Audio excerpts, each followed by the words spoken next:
Yes po. Ha? For me? Uy, thank you Pero teka, bakit kaya may mga taong gusto binibigyan ka lagi ng regalo? Meron namang tao okay lang siya kapag sinasamahan ka niya. Magkaiba ba kayo o magkaiba ang love language nyo? Alamin natin. Ako primarily service.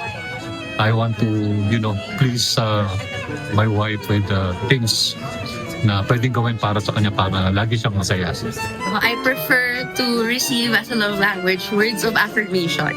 I prefer to give acts of service. Well, for me, my love language normally very touchy. Looking at my wife always straight in her eyes and mga sweet nothings. Yes, Mama. Ang love language ko para sa akin ay ang pagbibigay po sa aking minamahal ng oras at presensya.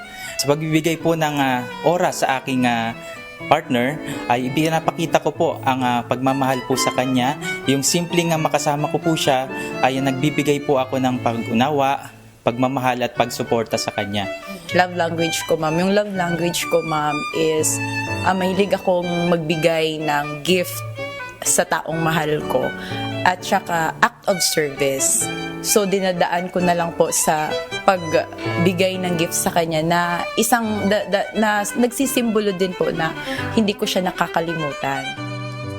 Ang love language ay konsepto na nagsasabing iba-iba tayo ng paraan ng pagbibigay at pagtanggap ng pagmamahal. Hindi ibig sabihin mas mahal ka o hindi. Magkaiba lang ng dialect ng love. May 5 raw na common types. Ang una, words of affirmation. Mahalaga ang verbal appreciation. Isa pa, quality time. Buong atensyon, walang phone. Isa pa, receiving gifts. Hindi na presyo, kundi sa thought. Acts of service. Ginagawa para sa'yo ang bagay na makakatulong. At isa pa ay ang physical touch. Halimbawa, yakap, hawak kamay, closeness. Minsan, nagkakaproblema kasi ibinibigay mo ang love sa paraang gusto mo.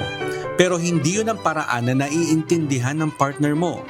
Parang nagsasalita kayo ng magkaibang language. Love language is not about labels. It's about awareness. Kung alam natin at naiintindihan natin kung paano magmahal ang isang tao, mas mararamdaman natin ang pag-ibig niya.